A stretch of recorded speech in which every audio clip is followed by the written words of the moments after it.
Okay, I think we're live. I think I'm finally getting a hang of this lovelies. This this process that takes about 15 minutes for me to go live. It's all good though. I'm very grateful we can do this. Yeah, is anyone on with me? It is Saturday, day, what did I say? I wrote down it was day 3, but it's really day 4 of the Sing Stronger.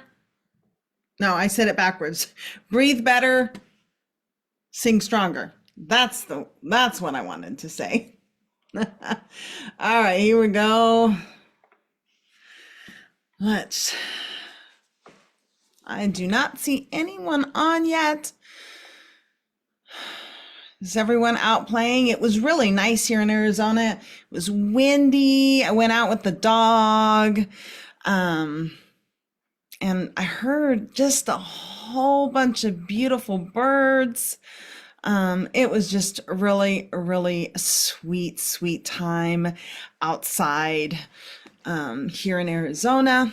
And it's cool still. And it's May and it's still cool, which is amazing. All right. Hopefully, you all have caught up with the videos and everything looks pretty sweet for you guys. Getting some results from the breathing challenge. All right, I want to share my screen. Okay, here we go. Let's dive into this topic of day 4. Breathe better, sing stronger challenge. We are almost there. We have one more day tomorrow that we have as a challenge, but today we're tackling, but I meant to say tackling the top things that can get in our way when we are singing, and when we're trying to really focus on having great breath control, and how to overcome those things. First up, we'll talk about tension. Ooh, I shouldn't have said that. But if you were listening, you can answer the question later on. So by addressing these challenges head on, we can unlock our full singing potential and make our voices sound better and stronger and safer, right? So we're not injuring anything. We're going to eliminate everything that hinders us or the things that hinder us. And eventually you're going to master your breathing techniques and accelerate your vocal progress. So that's why you're here. So there's I consider it 3 big things that can sabotage your singing when it comes to breathing, okay? And so I'm specifically talking about breathing. Well, lack of physical fitness. Now, what do I mean by that? Because not all of us want to go into the gym and get some muscles. You know what I'm saying? So lack of physical fitness refers to not being in optimal health or condition.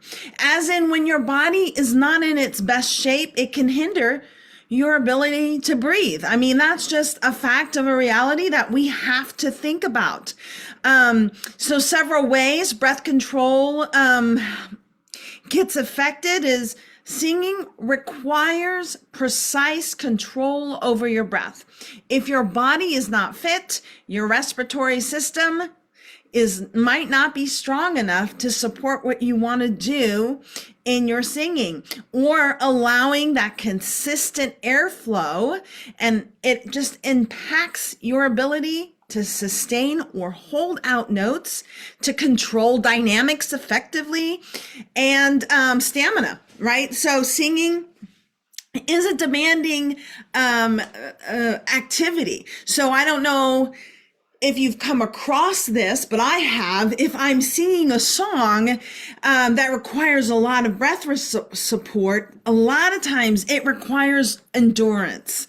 And without physical fitness, you might find yourself tiring quickly during performances, affecting your overall quality and longevity of your singing sessions. So tomorrow I'll share a technique with you that enhances our singing, what we can do when we're not up to par, but there's some things that there's a specific technique that you can do. And I'm going to wait for that for tomorrow to give that to you. But it's all about maximizing your benefits of exercise, of your exercise routine with your voice. So can't wait for tomorrow. The second thing that really hinders breathing, or what was I saying? Hinders us, that could sabotage your breathing, is dehydration. I think dehydration sabotages a lot of things within us. So, and you can kind of see those lips are very dry. You know that person is dehydrated if you're dealing with lips like that. Dry vocal cords can impede breath control. So if you're dehydrated, you probably got some dry vocal cords. It's the last thing that gets hydrated. So if you already feel dehydrated, and when you start drinking water, it's going to be the last thing that gets hydrated. So it affects, if your breath control, if your vocal cords can impede breath control, and it can also affect vocal quality. So when you're dehydrated, the tissues in your respiratory system can become dry and irritated. That includes your nose, your throat, your lungs. Think of it as a dry, dusty road, and it's not easy for the air to flow smoothly through those passages when they are parched. So as a result, you might experience coughing. Your throat is irritated. You want to clear your throat a lot. That is not good for your vocal cords. So you want to avoid doing that. All right. You'd rather want to just go and take a sip of water. Okay. Also, when you are dehydrated, taking a deep breath can just be difficult. Staying hydrated by drinking plenty of water throughout the day, of course, that is the obvious solution, especially before or during singing sessions, but really before singing sessions. But I always have my water with me in everything that I do. Number one, being in Arizona, it's required because it's a dry heat. So if you are in Arizona, you better be drinking your water, even in the wintertime, because the wintertime is super cold.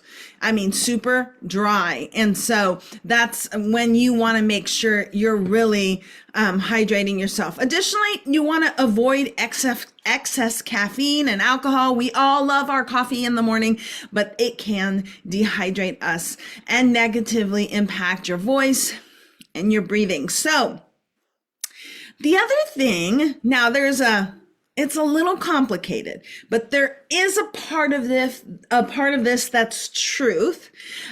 Reduced mucus production. When you aren't hydrated, you have a reduced mucus production. And there's a part of it that's really good about having a reduced mucus production, because mucus can hinder our singing.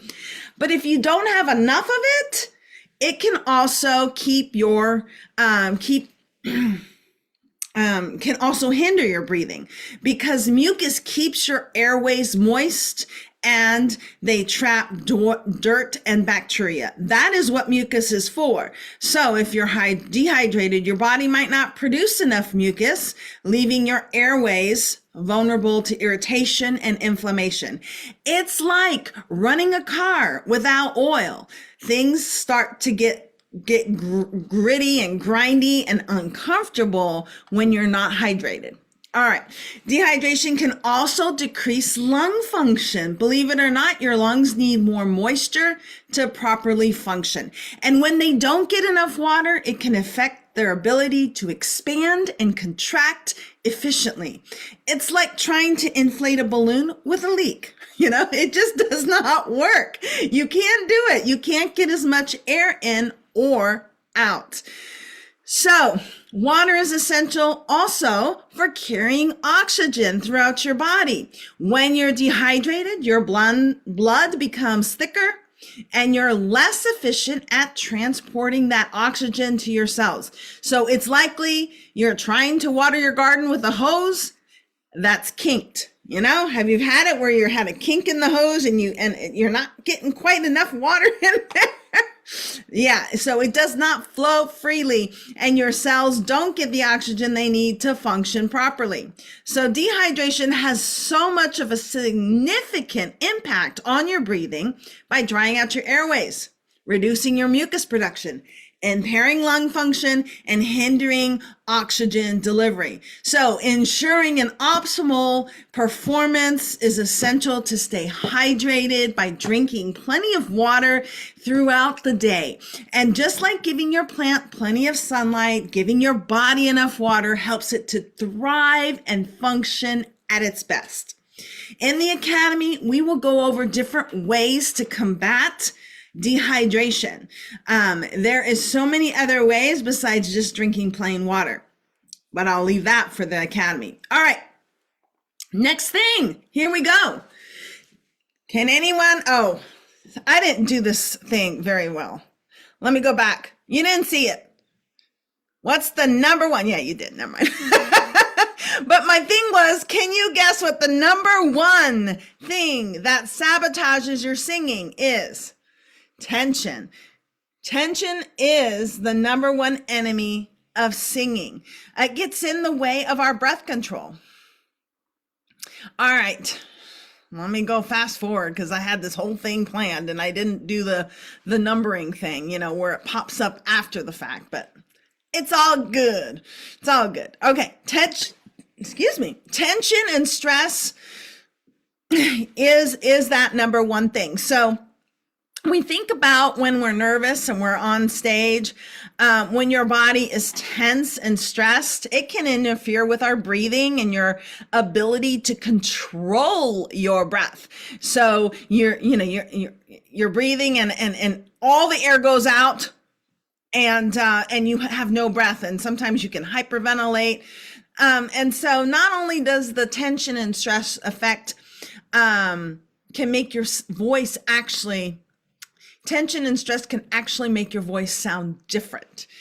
You might have noticed that your voice sounds strained, or it's shaky, or it feels stressed out, or it's raspy.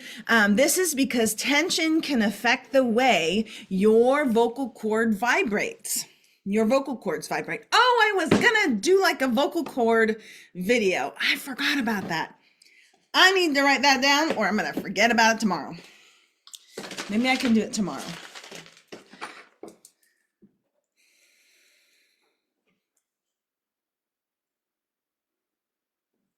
All right, I got it written down. So again, let me refresh it. Tension can affect the way your vocal cords actually vibrate, which can change the quality of your voice. So it's very important to find ways to relax and de-stress before you sing. Whether it's taking a few deep breaths, doing the 5 by 5 by 5, not only will it help your body to say, okay, body, we're going to breathe properly. Here we go. This is what it is. But also that technique helps to just help to reduce your stress. It's what some people who meditate do, inhale and exhale kind of exercises.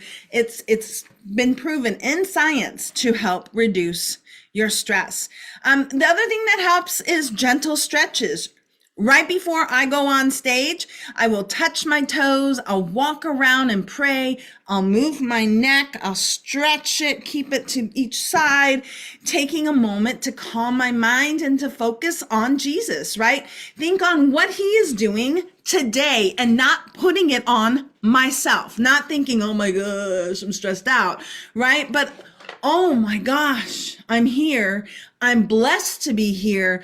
And here I am going to present the very best that I can without any hindrances. So people can engage in what worship is and what God originally planned for worship, right? So finding ways to release that tension helps you to sing more comfortably and more confidently. You need to be aware of how you are standing.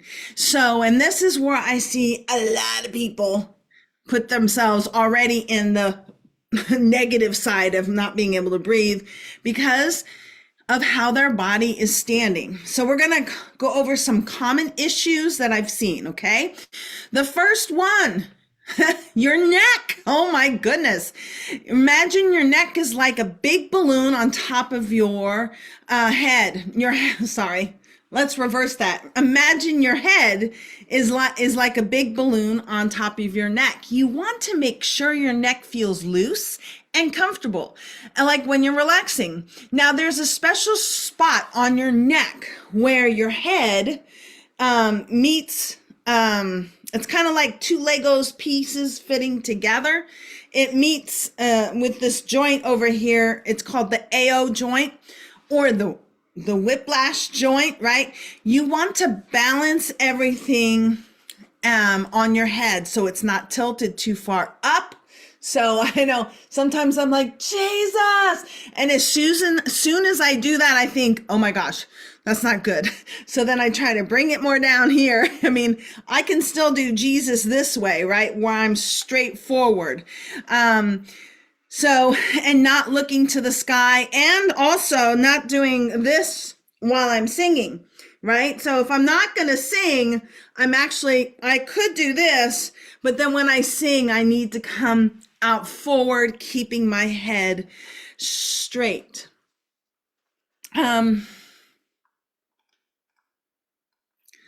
Another thing is you also don't want to push your neck too far out, right? Too far forward, sticking your neck out to see something like you're seeing something far away. That's another way of creating tension. When everything lines up just right, it helps your neck and your jaw feel more relaxed. And sometimes people have jaw tension because they're creating that with where your positioning of your neck is. And so remember, keep everything balanced on your neck like a good stack of blocks, and it'll help you feel more comfortable when you're singing up there. The other thing that we find is singing posture, posture during singing. So especially now with me talking with you, I am standing and leaning on my desk. It is cutting off my circulation, but look in the mirror. When you are singing, it helps to go in the mirror to see, number one, am I doing diaphragmatic breathing? Number two, how am I standing? What am I doing? Because I don't sometimes see it. And maybe if your church does record your sessions, you could go back and look at the videos and see what are you doing during service, during worship. And that usually gives you clues that how you are having your posture. Slouching can cramp our diaphragm, making it hard to take breaths. Proper posture will free up space in our chest and our lungs to expand effortlessly. Slouching cuts off the breath, as you can tell, affects your tone. And the other thing, and I don't have it on here, I don't know where it went. It's going to be in torso. Okay, I will read that when it's in torso. So, shoulders, they are not meant to be earmuffs. They should not be up to your ears. If you're stressed, that's what happens. So make sure they're down, back, and relaxed. Your shoulders are not connected to your rib cage, so they should not move while you even breathe, right? Remember, I told you that in the very beginning, that when I take my inhale in a good diaphragmatic breath, my shoulders are not moving. My chest is not moving. Everything that's functioning is below those areas, right? Do not counter this by standing at attention. Don't, like being super stiff and super still. Instead, you want to float your shoulders into a relaxed, neutral position, down and back.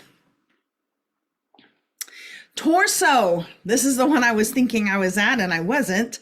Your torso contains your lungs along with many other muscles that help them work. So this section is really important for optimal breathing. And this stance looks really super cool, but it hinders her breathing. Balance your torso on top of your hips and allow it to feel large and open. And don't try to flatten out your spine.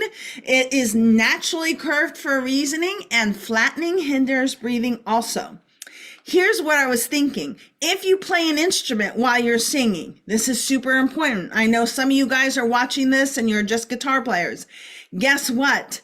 Do not bend over, okay? Do not slouch or bend when you are sitting, specifically when you're singing. If you're doing 24/7 prayer and you're sitting down in a chair, make sure you are sitting at the edge of your chair, having a tall, keeping everything tall and sitting straight. If you want to be more on a standing position, you want to get a bar stool that's pretty high, and then you just lean on it, but you don't sit fully on it and bend over. I've seen many guitar people be on bar stools doing that, and it cuts your breathing off. You're giving yourself not very much room to do proper breathing. Standing is, of course, best. If you have to sit on the edge. And I said that already. Okay. The other thing is your pelvis is in just below your torso. You also want to make sure you position your pelvis directly under your torso so it can provide the maximum amount of support. It should not be pushed forwards or backwards. All right. We're going to talk about arms and knees. Arms. Yeah, lots of passion, but you make sure your arms are at your side. Don't make fists. Don't clasp your hand. Don't grab that microphone. If you are holding the microphone and you feel like you're really getting into it, use 2 fingers. Try to relax these arms. So sometimes even arm circles will help. I'll do that in my academy. We'll start off with some really good movement exercises to help us relax. And also when you're fidgeting with your clothes, have you noticed, are you a fidgeter? This adds tensions and makes you look and feel more nervous. So people can see those things. The other thing is your legs. When you stand, do not lock your knees. It puts a lot of pressure on your legs, which makes it hard for your blood to circulate. And then you think about it, and I think if you've been in choir directors will tell you this all the time. Don't lock out your knees. It's kind of like when you squeeze a balloon too tightly, the air can't flow properly. So, and this, if you lock out your knees, can make you feel dizzy, lightheaded, which is not fun when you're trying to sing. And I have seen people fall off the choir risers and fall down just because they've been locking out their knees. So have soft knees and you will have the support you need. In your feet, make sure your feet are shoulder width apart. Balance your weight across your feet evenly so you're not leaning, you're not doing that leaning forward. I like to use a split stance, and for the reason of the other component that I haven't told you about, which will be on day 5, in which basically means one foot's in front of the other, a little bit spaced apart. So, you know what I'm talking about, the split stance. Yeah, it's like a little martial arts thing going on. All right. Another thing in the academy, we will talk about the tongue a whole lot. We will do something that's called tongue Pilates, and this will help you with the tension in your tongue because, oh boy, tongue tension, say that 5 million times, is a biggie. It is The tongue has a mind of its own. And so my mom used to tell me the tongue is the strongest muscle in the body. That's because it's got a mind of its own. I don't know if that's a true statement that it is the strongest muscle of the body, but I do believe that it does have a mind of its own. And sometimes you don't even realize your tongue has taken over and it has limited you from doing what you would want to do with your breathing and with your singing. It impacts your sound. And the best way to describe it is that you just can't get to the high notes, and the flexibility. It's kind of like if you think about a piece of clay, when it's relaxed, it can move around and be smooth, and help shape the sounds you want to make when you sing. But when it's tense, the clay gets stiff and hard to work with, and it doesn't want to move easily, and it can get in the way with your breathing and with your singing, making it harder to produce a clear, crisp sound. So it's kind of like when you're trying to play the guitar with fingers that's all stiff. You know, when you first learn the guitar and you're like, you got all this tension in your body and you kind of feel a little clumsy. You get that same smooth, same feeling when you're doing it with your tongue. You can't get a smooth, fluid motion with the guitar when you're stiff like that. Not only that, but tongue tension can also make it harder for you to control your breathing. When it's tense, it actually interferes with the airflow, making it harder to sustain phrases and notes. If you're struggling with tongue tension, we cover all of that again in the Academy. And a lot of people say, well, you know, I've learned everything I needed to learn within these 5 days. You've been amazing, Tanya, and I'm good. But they're going to do it. They're going to try to do it from here. But as I mentioned, day one, this is only the tip or the top of that iceberg. There is so much more to learn. I'm trying to give you as much as I can, but there's just too much. It would be hours and hours on end. Matter of fact, I have a 12-week program, and it started out as like a 40-week program. And I'm like, okay, I got to bring it back. And what do I give you and what do I not give you was a big challenge. All right, I'm going to check in now. I want to know, place in the comments how you are doing with your slow leak. I know if you're doing the replay, go ahead and make those comments. I love interacting with you and really trying to move you forward. How are you doing with the slow leak? What are your numbers? What are you getting? Deep inhale. Make sure you list your deep inhale. The 5x5, how are you doing? Are you getting to the end of it? What's your beats per minute that you're getting to? And the same thing with the 5x5. Go ahead and write those comments down while we talk about my next student. I want to introduce to you Diana. She had an incredible breakthrough, more than I could even imagine. You know that's God, right? It had nothing to do with me, but just me being obedient to doing what God's asked me to do, to be bold. She got a breakthrough. And so she had said when I connected with her that she felt strongly about me. And I know a lot of you that have talked with me already know that this program is for you. And she was the same way. And she knew that it was just more than just having vocal training. She had a lung, I will tell you, that was not fully inflated for several years. And I had done a lot of research. That was when I went and did that Breathe book. And I had gone in to find out more about professionally and scientifically what we could do to help her with her breathing. And so, you know, she was explaining, she basically I was basically also talking about the slow leak and the deep inhale. Both of those, slowly inhaling enables the lungs to fully fill, something that I had been working with her before, but I had brought something else that the Breathe book had taught us. And so we were working with that, and it just clicked with her. And so one night during worship, she was leading worship. She leads with guitar. She felt her lung was able to finally take a full breath. And she's never had that done in a long time. And so that got her super exciting. And she at the time, she was like, oh, we're plowing ahead. So I have also another video, and that was like a month after her lessons.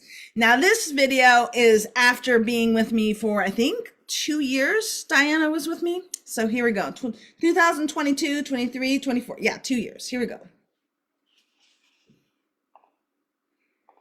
About a year and a half ago, I was looking for an avenue to improve my vocal skills, and the Rising Fire Facebook page came up on my news feed. I know for me, it's been invaluable.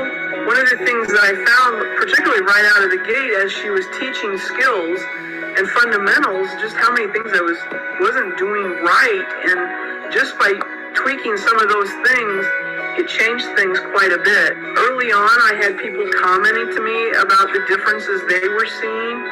And through that, not only was just my abilities growing, but my relationship with the Lord was just growing intimately as well, because I am a worshiper. Number one. I didn't edit that too good, but also, that was really great. I loved her testimony. So hopefully, you downloaded that bonus workbook section to ask further questions. Those questions are for you to go get jiggy with the Lord. But there's a bonus section called The Breath of God. If you haven't read it, if you haven't looked over it, if you did not download it, let me know. I will get you the link to download it. Just put it in the comments. Hey, I want the Breath of God article. And there is some really deep, amazing revelation about that. Okay. All right. So I have an opportunity for you guys before we continue on with the teaching. Here's what I want to let you know what I can do for you guys. Remember, I told you about the 12-week program. I help you to build the strength and confidence your voice needs to be ready to go take what God says for you to do and to go, right? So you're ready to go. When God says go, you're going. But you need three things to do this. You need to burn off the dross, you need to grow in skill, and you need to rise to the occasion. What does that mean, Tanya? Well, number one, burning off the dross means you need to develop the strength of your voice, is basically removing any intangible limit that has been placed on your voice, whether it's by you, the environment we have been. Sometimes we've agreed with it. Sometimes we don't even know what it is. We give our clients the process to identify and eliminate those false beliefs. And the faster you do this, the faster you build the confidence to land whatever the next step is for you that God has. The second is growing skill. Skill's not the only thing, but we do incorporate that in there. We give you step-by-step process to setting the groundwork to help you avoid injuries, keeping your voice strong, boosting your skills if you already have some skills, adding to that, and just giving you the absolute best, especially if you're going to be singing for God, right? You will have all the tools. That's why I put a key there, because it is the key. And then the third step, rise to occasion, means you will have everything you need to feel free and sure of your voice, to sing in a way that can, number one, engage the audience, right? Spread the gospel. We take our clients through a step-by-step process to help them become more confident singers, giving them a place where they can connect and practice all what they have learned in a safe place. We don't need people judging us, right? We need a safe place where we can practice what God has entrusted to us. And then, iron sharpens iron. We want to go where everyone else is it makes it easier when you're going the same direction with your cohorts, right? So how does it work? Well, the program works because it combines biblical mentorship, solid vocal skills, and the ability to connect with your audience. It draws on my personal experience of training, my experience of singing and leading worship and leading teams, coaching numerous people to succeed in their calling. I remember one of my friends, well, I actually was in charge of kids worship, and the mom was saying, "Hey, I used to play the flute back in the day, back in high school, and I've always wanted to sing." And I was like, "Well, why don't you?" "Well, it's too late for me, right?" And I said, "Why is it too late for you?" And she goes, "I don't know." So we basically worked something out. She ended up taking vocal lessons and then piano lessons. And now she's leading worship that she always wanted to do, but it never dawned on her. But then as soon as she started stepping out, doors started opening up, and she was just amazed.